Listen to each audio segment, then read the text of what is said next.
We are pleased to be joined by Clemson head coach Dabo Swinney, offensive player of the game Trevor Lawrence, and defensive player of the game Trayvon Mullens. Coach, when you're ready, we'll start with an opening statement. Okay, good morning. What a quick night we had, but what a fun night celebrating with our team and our families, fans and friends, celebrating just an incredibly special accomplishment by this team. So proud of our guys, proud of these two guys, and you know, just again, as I said last night, just so happy that we have the opportunity and the blessing to experience such a great moment, and kind of unique. Today's January the 8th, and we're here in obviously the San Francisco Bay Area, and it's Dwight Clark's birthday. And Dwight Clark was a Clemson Tiger, and you know, I just think that it's pretty neat that we're here this morning as the national champions here, and gotta think that he's smiling down on us. So hope everybody's enjoyed your time here, and we appreciate all the CFP folks for all their great efforts in making this an awesome experience for everyone. Okay, as a reminder, we will take questions for coach or the student athletes. Let us get you a microphone. Give us your name and affiliation. We're going to start over here to my left. Dan Wolkin, USA Today. Dabo, among your peer programs, it's pretty unique that you've been able to keep your staff largely together during this run. How do you think that's helped you in preparing for performances like you had last night? And, you know, just how difficult is that to actually pull off when you have success, guys have opportunities to leave? Well, I mean, it really hasn't been that difficult. I think it's not something that I really worry about. I mean, we have a great environment to live in, a great environment to come and work in. We have great relationships. Our staff is very close. We're very, you know, you hear about Clemson family all the time, but it's a very real thing for us. And I think that, I mean, we have guys that have opportunities to leave every year. And we've had change. I mean, since I've been the head coach, I've had, you know, different coordinators and different position coaches. But when we've had change, we've been able to make good decisions on who gets the opportunity to come in and be a part of our program. And but certainly continuity has been a great thing, and I'm thankful for that. Got a bunch of great, committed people. And good people, and I always say I hire good people first, coaches second, and again, we're just fortunate that we're at a place like Clemson where our families enjoy living, and you know, we have the opportunity to compete at the highest level, live in an incredible place, recruit at the highest level, and when this is your profession, that's pretty special. And so, you know, when guys have had opportunities to leave, back in 14, you know, my offensive coordinator, Chad Morris, had an opportunity to go be a head coach, and it was a great opportunity for him, and created opportunity to promote some guys on my staff that I felt like were ready and had done a good job and earned it. You know, I had a change at defensive coordinator back in 12, and Brent's been with me ever since. Dan Brooks and Marion Hobby retired, or Marion went to the Jags after we won it in 16, and Dan retired. I was able to hire Todd Bates and Lemansky Hall and Mickey Kahn as well. So, you know, we've had some change, but I've had a lot of continuity from our support staff and guys that I felt like had opportunities to move up. We're going to take our next question from the back row of the seats right in the middle. Dabo, Jeff Spiegel, WBMA TV in Birmingham. Congratulations. Thank you. Just throwing this out there, if you're looking for someone to write your book, I'm available. Or you could get Connie Nolan to do it. She's pretty good with words. But when we turn this book into a movie, who would you choose to play you? Who would you choose to play Kathleen?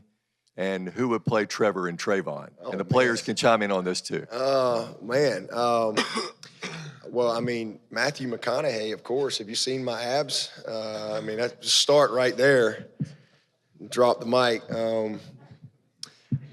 Kathleen, oh boy, y'all help me out with this one. Katie Holmes, maybe. Amy, you got any great suggestions right there? Nobody could play her but herself. Who's the queen in England? What's her name? What's the little brunette? What's one of the not the queen. Kate Middleton. The princess. Kate Middleton. Yeah, Kate Middleton. We'll bring her in. And Trevor, I just think we just bring back sunshine. You know, if he's still kicking somewhere. You know, we'll bring him back and I don't know, Trayvon. Who are we gonna go with you? My brother. Your brother? Yeah.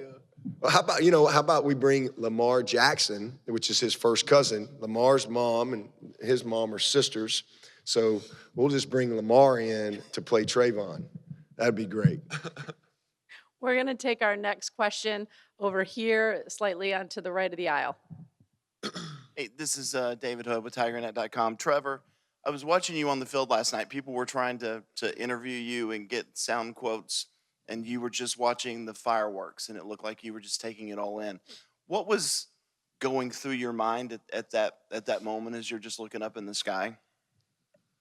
Just kind of thinking back the journey, like Coach Swinney always talks about how, you know, that experience is awesome, but really when that experience happens, you think about how you got there and just my teammates and everyone involved and just kind of thinking back on everything and taking it all in. Okay, we're going to take our next question from over here on our left, far left on the aisle. Dabo, Chuck Culpepper from the Washington Post.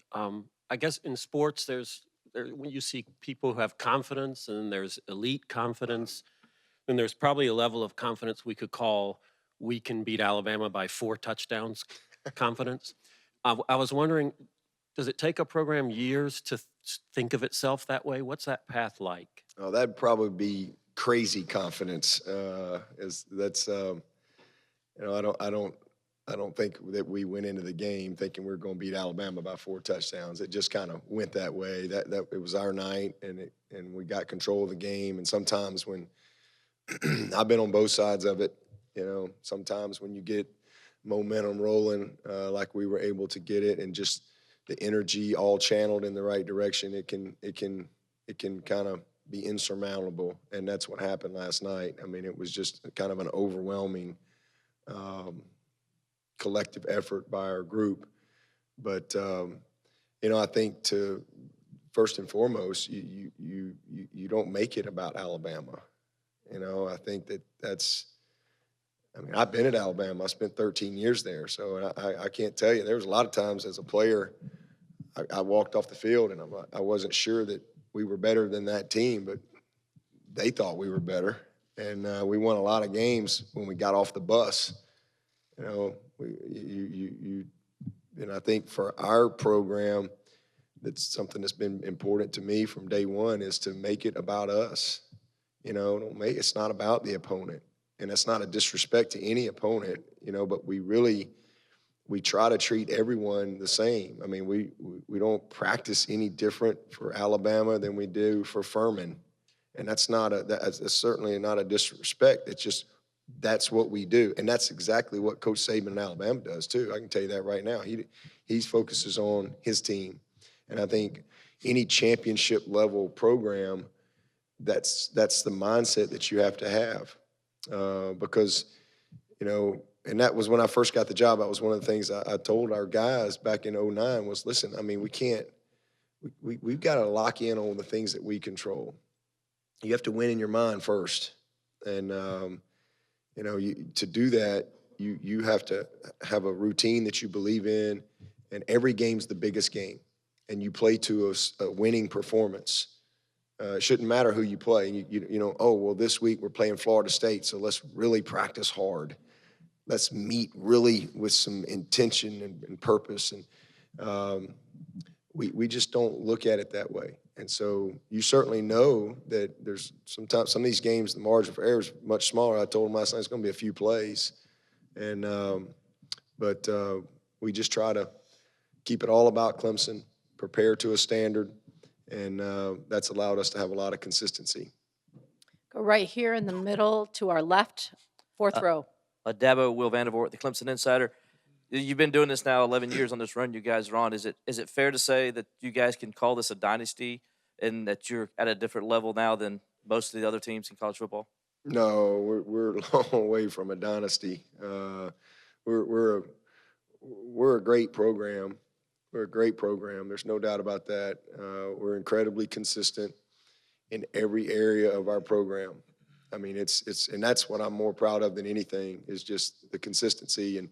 And one of the things we talked about this week is over the last decade, everything we've done once, we've done multiple times, and it's kind of been a progression. You know, we won our first division in 2009. Well, we've won 7 now. At that point, we had not won a division. And then we come back in 11 and we won the league. We hadn't won the league since like 1991. Now we've won it 5 times. We won 10 games in 11. That was the first time since 90 or 91. Now we've had 8 years. We got to a BCS in 11 and 13. And, they lit up, I told them they lit up the Empire State Building once. And now they've done it again. And so the only thing we hadn't done again was win it all. It's just been kind of a progression for us. We've just kind of kept our head down over the last decade and gone about our business. We're certainly, I think we're as good a program as there is out there, but we're a long way from a dynasty. I think from a dynasty standpoint, Alabama's kind of in a category of their own. I mean, Coach Saban, won 5 national championships in 10 years or however long he's been there. It's incredible, the run that they've had, but we're just thankful that we've got the opportunity to experience it. But to be able to win 2 out of the last 3, I think that certainly puts us in a place that's pretty special from a program standpoint. We're going to go in the back. Dennis, standing in the back, middle. Dennis Dodd, CBS Sports. Dabo, a couple of us ran into an NFL GM last night and just casually asked him what he thought of Trevor. And he said, I don't have to know about him right now because obviously he can't draft him. How often do you recruit to that 3-year standard for any of your players? Tell them you can be in the league in 3 years. And can Trevor play in the NFL right now? Oh, I don't recruit anybody to that. That's, I think for me I'm not God. God's got the plan for their lives. What I recruit them to is the opportunity that they have to come be a part of our program, the resources that they're going to have a chance to tap into, the development that they're going to be afforded academically, athletically, just the career-wise, you name it. The experience that they're going to have, that's what I talk about. If it's in God's plan for them, if it's God's plan for them to go play in the NFL, well, hey, that's going to happen. 3 years, 4 years, 5 years, I have no idea. I just talk about they're going to be better. They come in and they put their head down and they go to work. I don't promise anybody anything. These guys will tell you that. I recruit everybody the same. You come in, you go to work, you get in line, and you buy in. You're gonna be better because of it. But again, the NFL stuff, that's not something that I spend hardly any time talking about it until it comes time for some of these guys to have to make decisions, and I try to help them, have good and accurate information so they can make, solid decisions for their future. What's that? Oh, we got a bunch of guys that can play in the NFL. We're going to Give go me right. about 6 months, I could probably get a series or 2 in. I'll be ready. Ready. We're going to go right here in the middle, very front in the middle. Trevor Groves, CUTigers.com. Coach, you said a couple weeks ago that that you wouldn't consider Alabama your rival until you beat them at least one more time. Is it safe to say that you can consider them a rival now? And also, you had some guys step up in this playoff. Albert Huggins, of course. Last night, Niles Pinckney made the big tackle on the fake field goal. Has that been kind of a theme with this team all season, going all the way back to Chase Bryce, maybe even more so than any other team you've had? Yeah, next man up. I mean, Trayvon, he went down last night. Mark Fields went in, and he made 2 unbelievable plays. So, next man up. I tell these guys all the time, you got to be ready.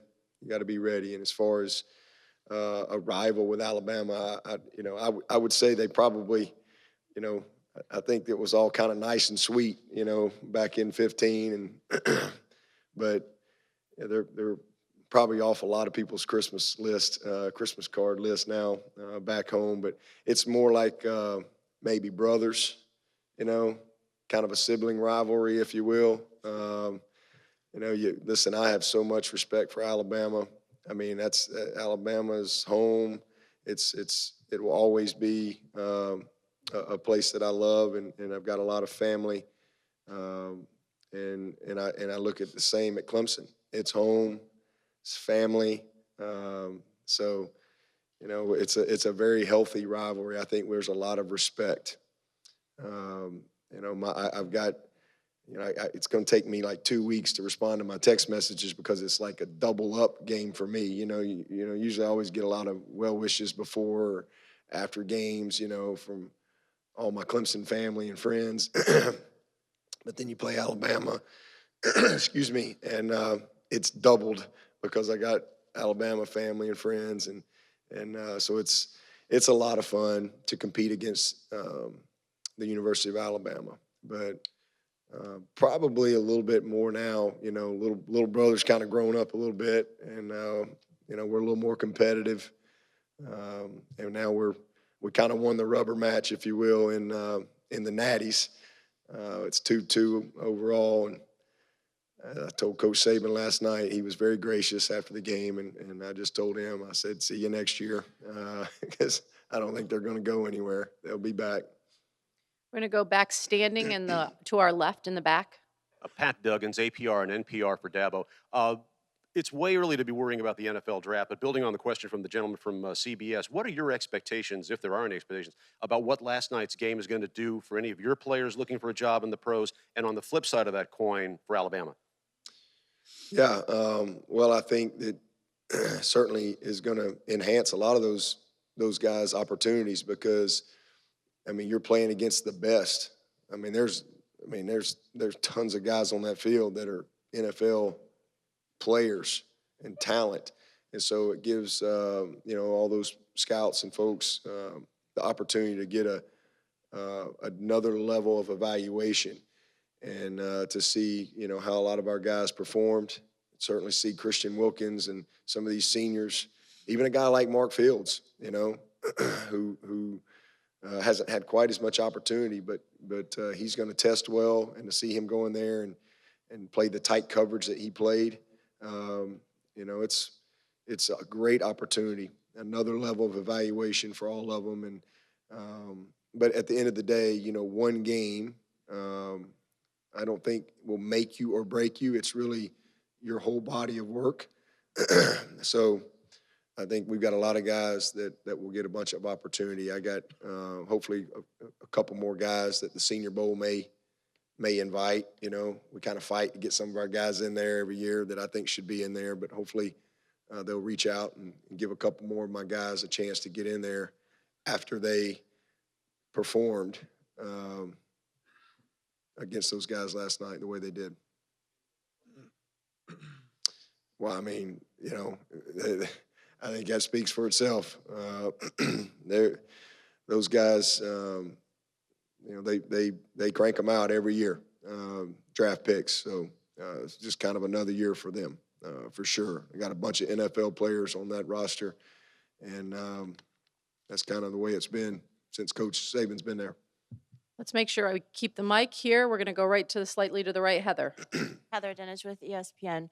For both of the players, since it's not a dynasty in your coach's eyes, can you both help put into perspective what you feel like you've been a part of accomplishing at Clemson? Trayvon, let's start with you. First, I feel like this program been based off of love as far as with the players. But also the sense of love for each other. We care about each other, and I feel like every Saturday we go out there and show it. We always preach that as far as with the coaches and the players. We love each other. We go on Saturdays. We love our fans, the culture, just everything about the program. Trevor? Man, obviously you can attest to it more than me because he's been here longer. I've only been here for a year, but just in my first year, it's just been amazing. Definitely made the right choice coming to Clemson. And then kind of like Christian and Klee said last night, anyone out there that has any doubt about Clemson and what they say, it's all true. Just real family, and the way we play for each other, the way these coaches love the players, and just everyone is special.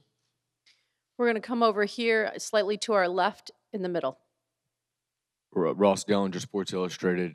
Dabo, you and Nick, obviously different personality-wise. How are you different in the way maybe you built your program and you run your program? I've never been in his program, so I've not been inside his walls. I've never been in his staff meetings, so I can't really answer that, with a lot of knowledge. All I can say is I think that we're both true to who we are. Coach Saban believes in who he is and how he does things. I believe in who I am and how I do things. And although that may be different, we may have a different approach, day-to-day approach, and maybe how we run our programs. I think that we both have had a level of consistency because we believe and are convicted to our core values. And I think it just shows that there's lots of different ways to do things.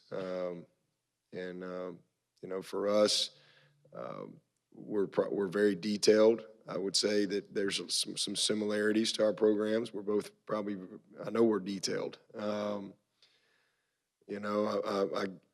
love my guys and I love what I do, but these guys will be the first to tell you I'm a no-nonsense guy when it comes time to work. And, I want to be about our business. I don't like wasting time. I believe in being very efficient and with our practices and how I manage the staff and how I manage the practice schedule and so forth, and just how we run our calendar and the discipline in our program. Where it's very clear. There's no gray area. I think that you know where you stand with Coach Saban, and I think our guys know where they stand with me. And so there's, I'm sure, a lot of similarities, but I can't, having never worked for him, I can't really, all I know is what I know and what I do and what I believe in. But I do think, too, we both have built a great infrastructure and support staff that's been incredibly beneficial to our players and their development. So that's probably it. We're going to come right over here, slightly to our right, third row. Slightly to the right. Right. Eric Branchford, the San Francisco Chronicle. Trevor, if you can recall, at 9 a.m. Tuesday a year ago, what class you would have been in and who your teacher was. And just following up on that, does 12 months ago seem like 12 months or a lot longer? I don't think I was in a class, 'cause I just enrolled, and I think I had a class at 10 o'clock on Tuesday, Thursday, so I don't think I was in class yet. What class would that have been at 10 o'clock? At 10, intro to business. I think it was some business class. It was a 1 hour credit. It was my class. No, it's flown by, but also at the same time, it's been a grind, and we worked really hard to get here, but it's gone by so fast looking back now. We're going to go over here to our left. Matt Connolly with the State newspaper. Dabo, when you see what Justin and Trevor did, not just last night, but in the other playoff game as well, just how rare is that for freshmen, and what's the potential for those two guys? Oh, man. Unlimited potential. Incredible. It's incredible. And T, that catch T made was spectacular throw. He put it in one spot where only T could go get it. And, I think Justin, especially these last several games, his confidence, his development, he is easily one of the most technically advanced players I've ever coached at that position. I've spent my whole life coaching wideouts, and sometimes you get guys and they have all the tools, but it's going to take a little. You just got to kind of put it all together. But from day one, I mean, his physicality, he's a big guy, and his ability to stick a foot in the ground and go another direction is unique. And you saw that last night, but his understanding and knowledge of route running, his technique at his break points, his ability to influence and manipulate the defender. And then he's just got freaky ball skills. I mean, it's unbelievable. Those catches he made last night, we see it all the time in practice. He made a catch in camp that I mean, he hadn't even played a game, and he was like on ESPN from one of our scrimmages. So those plays come natural to him, and it's pretty special to see what he was able to do this year as a freshman, and how humble he is, and how he went about his work, and the development of he and T this year. And then as we progressed, we were able to get those guys on the field a lot together, and that created and you put him back there under center, and ET at tailback. Man, it gave us a lot of options. So I'm excited to know that we got that number 8 back next year, and T and Trevor. So should be fun. We're going to go right over here to Gene, right, slightly off to the right. Gene Sapikoff from the Charleston Post and Courier. Dabo, when you signed Nolan Turner, I think his only other offer was UAB, and a lot of people thought you were just doing a favor to your late buddy.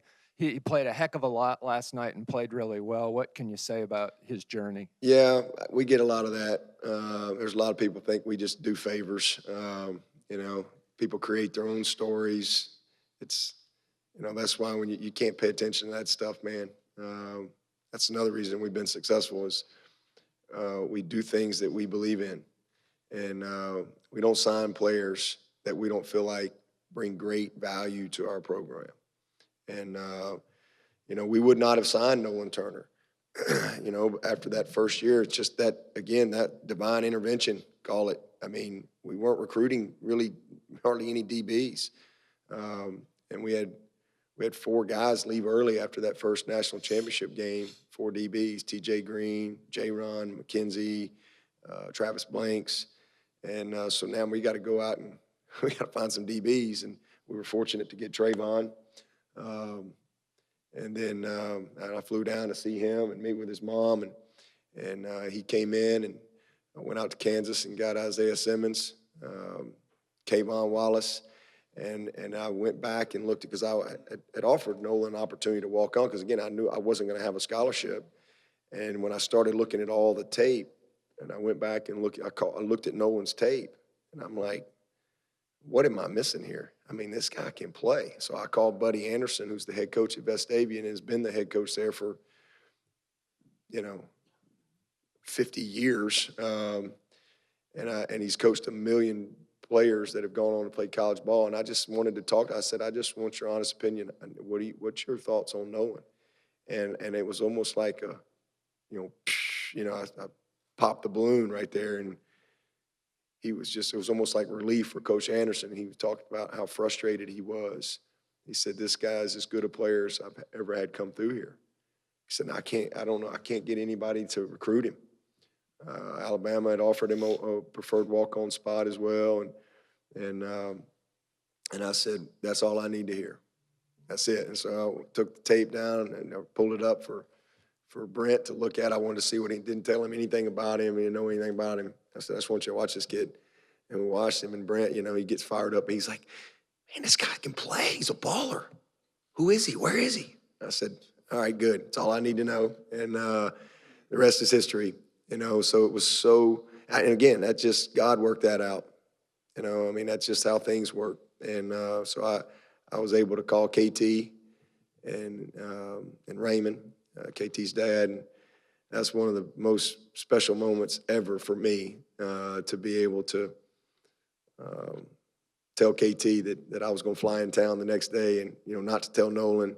Nolan thought I was coming to the school to offer him a walk-on spot, and I told Nolan early on. I said, I just want you to know, the rhetoric is going to be that we feel sorry for you, and we're only offering you a scholarship because of my relationship with your dad, and that's going to be the storyline, and you need to get yourself ready for that. I said, but man, you can play, and what I want you to know is you've earned this, all right? And you just come in and be who you are, put the work in. You're gonna grow and develop into a great football player, and that's exactly what he's done. He had a heck of a sophomore year for us, a great sophomore year, and there's no doubt over these next couple of years he'll be an incredibly pivotal player for us. Had a great game last night. Did a heck of a job. Plays on all the special teams and starts in our dime package, and we went to him early in the game last night. We gave up a couple big plays, and I thought he settled us down a little bit. But really proud of Nolan. We're going to take 2 more questions. We're going to start over here, left of the aisle. Yeah, Max Olson from The Athletic. Dabo, when you have your first team meeting Friday, you're going to be missing right here. Oh, okay. Somewhere. Oh, there you are. Okay. Yeah, hey, when you have your team meeting Friday, you're going to be missing a few defensive linemen for that, I imagine. How do you feel about the next man up mentality with that group and just the number of reps you're able to get the younger guys to get ready for their bigger role next year? Oh, man, I'm excited about it. I love that. I can't wait to have that meeting on Friday. It's always a fun meeting for me to kind of reset the room, if you will, and kind of paint a picture of what this new journey is going to look like and what we've got to do. Every year is a new challenge, and you don't carry anything over. Trevor's got to go earn the job again. Trayvon's got to go earn the job again. We got a starting point, but he's got to prove that he's still the best player. It's just how it is. You don't get to carry those touchdowns over and any of that. Those good decisions. We start over, and it's exciting because I know we've got a bunch of guys that we're gonna be a very experienced offense. We'll have 4 seniors in that offensive line. We only lost 2 guys. We're going to be experienced at running back, experienced at quarterback with Trevor and Chase, experienced at receiver. I think we got a chance to be dynamic at tight end. So I'm excited about that. But defensively, we're going to have pretty good experience there too. But I think what we're going to be able to put on the field up front, we got a lot of guys that y'all have no idea who they are right now. But this time next year, everybody's going to know who they are. And that's the fun part about what I do.